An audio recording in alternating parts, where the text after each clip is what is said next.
Maharashtra live news मध्ये आपले स्वागत आहे। आपण पाहत आहात महाराष्ट्र लाईव्ह न्यूज, बातमी जनसामान्याची। आमदार राजूभैया नवघरे यांच्या जन्मदिनानिमित्त शालेय साहित्य वाटप। वसमत विधानसभेचे लोकप्रिय आमदार राजूभैया नवघरे यांच्या जन्मदिनानिमित्त विविध सामाजिक उपक्रम राबवण्यात आले। अथोनात पाऊस झाल्यामुळे शेतकऱ्यांचे मोठ्या प्रमाणात नुकसान झाले, त्यामुळे आमदार राजूभैया नवघरे यांनी सर्व कार्यकर्ते व चाहत्यांना आवाहन केले होते की माझ्या जन्मदिनानिमित्त इतरत्र खर्च न करता समाज उपयोगी उपक्रम राबवून हा जन्मदिवस साजरा करावा। याचेच पालन करत आरळ येथे आमदार राजूभैया नवघरे यांच्या जन्मदिनानिमित्त जिल्हा परिषद शाळेमध्ये विद्यार्थ्यांना शालेय साहित्य वाटप करून आमदार राजूभैया नवघरे यांना जन्मदिनाच्या शुभेच्छा दिल्या। आमदार राजूभैया नवघरे यांचे अत्यंत विश्वासू प्राध्यापक रमेश मानवते सर व त्यांचे सर्व सहकारी यांनी हा सामाजिक उपक्रम राबवून आमदार राजूभैया नवघरे यांना जन्मदिनाच्या शुभेच्छा दिल्या। त्यावेळी त्यांच्यासोबत आरळ गावचे सरपंच प्रमोद साखरे, उपसरपंच गणेश कातोरे, दिलीप राखोंडे, भास्कर कातोरे, दत्तराव चांदणे, मुंजाजी कांबळे, प्रभाकर गायकवाड, रंगनाथ इंगोले, शेख शादुल, रामकिशन कल्याणकर, कैलाशप्पा पंचलिंगे, प्रसाद महाजन, दिलीप राखोंडे, नारायण इंगोले, बंडू गोरे, राजेश कदम, राज राखोंडे, दिलीप चव्हाण, बळीराम परडे, पिंटू साखरे, ज्ञानोबा चोपडे, जनार्दन वावळे, गोविंद गायकवाड, नारायण चव्हाण, विष्णू गायकवाड, सुनील गायकवाड, निलेश गायकवाड, विनोद कदम, संतोष चव्हाण,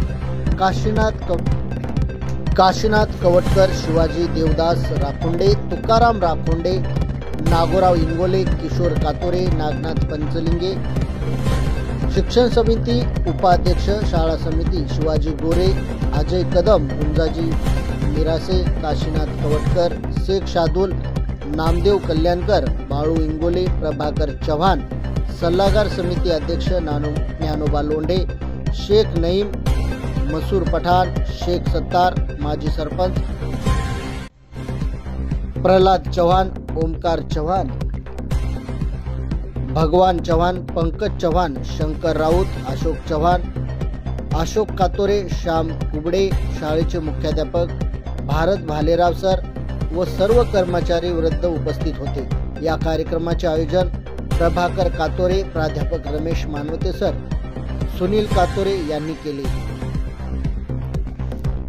म्हणजे खूप आनंद होत आहे, कारण वाढदिवस कुणाचा असावा आणि वाढदिवस कसा साजरा करावा ही भावना खरं तर या वसमत विधानसभेमध्ये आपल्या सर्वांचे लोकप्रिय आमदार आदरणीय राजूभैया नवघरे साहेब यांनी केलेली आहे। कारण गेल्या 15 ते 20 वर्षापासून या विधानसभेतल्या कोणत्याही छोट्या छोट्या कार्यकर्त्या जरी वाढदिवस असेल तरी आमदार व्हायच्या अगोदरसुद्धा आदरणीय भैयासाहेबांनी या तालुक्यातल्या प्रत्येक छोट्या छोट्या कार्यकर्त्याला वसमतला बोलवायचं किंवा त्याच्या घरी जाऊन त्याचा वाढदिवस साजरा केलेला आहे। कारण वाढदिवस ही एक अशी भावना असते की काही क्षण तरी आपण हे जग पाहण्याचा एक आनंद असतो, मग तो छोट्याचा असो की मोठ्याचा असो। आणि आज खऱ्या अर्थानं भैयासाहेबांची प्रेरणा घ्यायसारखं इतकं मोठं आहे वादळ आहे। कारण आपण फक्त विधानसभेपुरतं मर्यादित नाही, तर काल आम्ही जेव्हा सोशल मीडियावर बघितलं, अगदी मुंबई, पुणे, छत्रपती संभाजीनगर, शेजारचा नांदेड आणि परभणी जिल्हा या प्रत्येक जागी इतक्या निष्ठेनं आदरणीय भैयासाहेबांना वाढदिवसाच्या शुभेच्छांचे बॅनर लावले, कोणी फोनवरती शुभेच्छा दिल्या आणि भैयासाहेबांनी एका ओळीत सांगितलं पहिल्या दिवशी की बाबा माझा हा वाढदिवस हा अतिवृष्टी झालेल्या शेतकऱ्यांना समर्पित करायचा आहे। त्यामुळे कार्यकर्त्यांना विनंती करतो की कोणीही होर्डिंगवरती किंवा वेगवेगळ्या जाहिरातीवरती पैसे खर्च करू नका, तेच पैसे एखाद्या गरजूच्या कसे कामी येतील ते करा। आणि आज आम्ही ग्रामस्थांच्या वतीनं एक छोटासा प्रयत्न केला। तसे भैयांचं इतकं मोठं काम आहे की आम्ही त्याच्यापुढे काहीच नाहीत, परंतु एक भैयांची प्रेरणा घेऊन आपण या केंद्रीय प्राथमिक शाळा इथे छोट्या लेकरांना जी गरज आहे, कारण ही छोटी लेकरच उद्या भविष्याचे मोठे आधारस्तंभ आहेत। या विद्यार्थ्यांपैकी कोणीतरी महाराष्ट्राचा IAS अधिकारी व्हावा, कोणीतरी IPS अधिकारी व्हावा ही उदात्त भावना ठेवून आज आमदार राजूभैया नवघरे मित्रमंडळ आरळच्या वतीनं आम्ही शाळेचं या प्रांगणामध्ये शालेय साहित्यांचं वाटप केलेलं आहे। आणि पुन्हा एकदा आदरणीय भैयासाहेबांना आमच्या सर्वांच्या वतीनं भरभरून वाढदिवसाच्या हार्दिक हार्दिक शुभेच्छा। खरं तर वाढदिवस हे कोणाचे साजरे केले पाहिजे जे की एका गावापुरता मर्यादित न राहता, तालुक्यापुरतं मर्यादित न राहता किंवा एका कुटुंबापुरतं मर्यादित न राहता प्रत्येक जिल्ह्यातल्या खेड्यापाड्यात जाऊन ज्या माणसाला प्रत्येक गाव हे आपलंसं वाटतंय अशा महान माणसांचा वाढदिवस असो, पुण्यतिथ्या असो, जयंत्या असो, मजामध्ये तरी साजऱ्या केल्या जात असतात.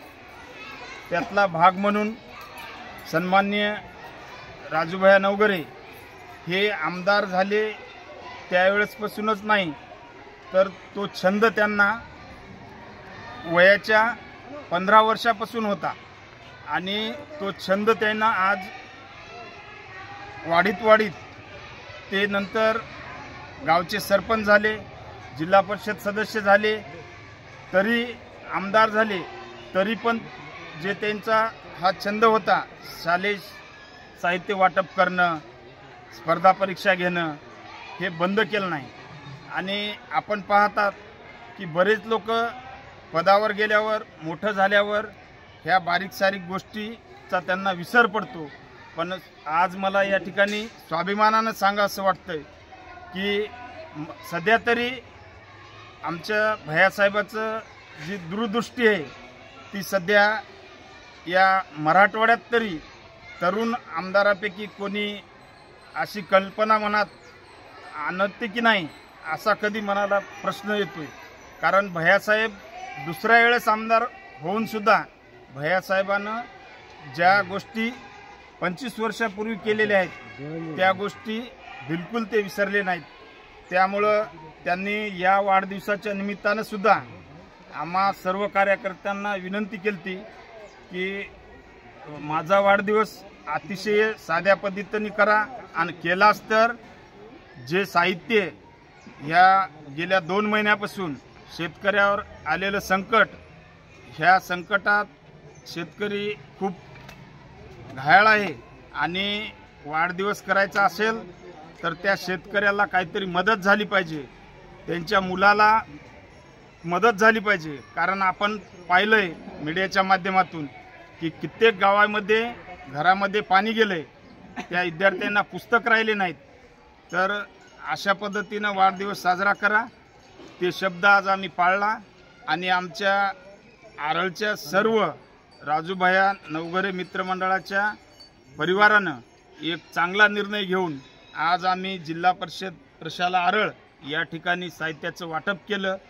तरी मी आज या निमित्तानं सन्माननीय आमदार राजूभाई नवघरे यांना जन्मदिनाच्या मनपूर्वक शुभेच्छा देतो. धन्यवाद. Press the bell icon. Never miss an update.